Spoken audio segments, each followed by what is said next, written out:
Hello there, Internet people. My name is Matthew Neighbors, and I'm about to give you another movie review, this time for Jumanji The Next Level. Alright, so for the first category, character development, we had the second movie in the reboot series, extending franchise, whatever you want to call it. But it goes into what they've been up to. Some of them have been traveling, some of them have been going to college, others have been working and everything. And at the beginning of the movie, it does show what's happening and how they're doing that. It shows that they did still keep in touch throughout the events of summer and everything between school and going away to college. And it shows that they still care about each other, even though they don't talk, just like actual humans do. Because normal humans, you can talk to your buddy, not talk to him for 6 months, pick up like nothing happened. So for character development, I'm giving it a 1.5. Next category, which is story arc. Like I said, it starts off with them going about the events that's been happening since the first movie. Some have been traveling, others have been doing school, others have been training or working, and they get together at this new restaurant, which coincidentally used to be owned by what's-his-face's granddad. The kid that the nerdy kid, can't remember his name. But his grandpa and his grandpa's friend, Milo, both had this restaurant that they worked at for years. And then Milo wanted to sell the business and everything, but nerdy kid's grandpa didn't, but they sold it anyway. And that ended their rivalry, or their friendship, and they haven't talked in 15 some years. Well, nerdy kid finds the Jumanji console thing, works on putting it back together, throws it in. Well, they come back, his friends come to see him when he doesn't show up for their meeting. They go into the game again to try to find him, and that's when things go all haywire. It starts off exactly the same as the first movie, when they run out into the jungle. Instead of catching that Jeep that they were in, there's a helicopter and a plane that comes down. So it's a new level title, yeah. So new backstory with Grandpa being The Rock and Milo being Kevin Hart. They have a hard time, like, their personalities do not match the characters that they need to happen, and this is a problem the entire movie. They end up dying quite often, actually. They're down to their final life pretty much like halfway through the movie. So the stakes are a lot higher in this.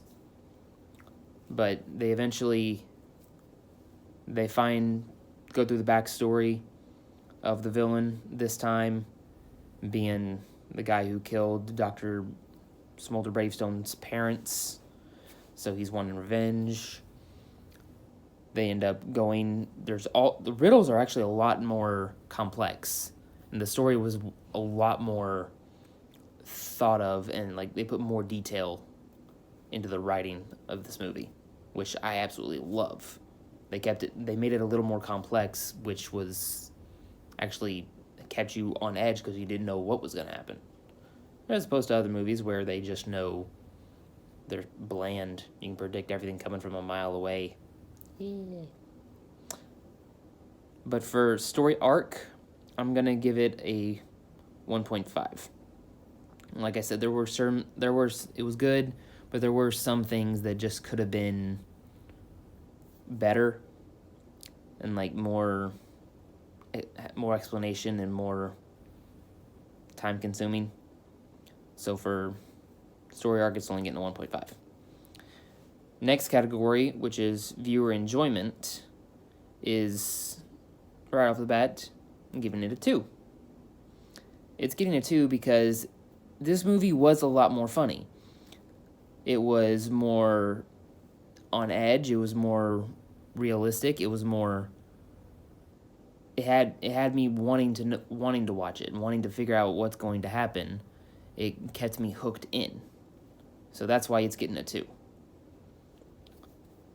Up next, which is creativity/authenticity. It did a wonderful job. It kept references to the first movie. By first, I mean Welcome to the Jungle, not the original Jumanji.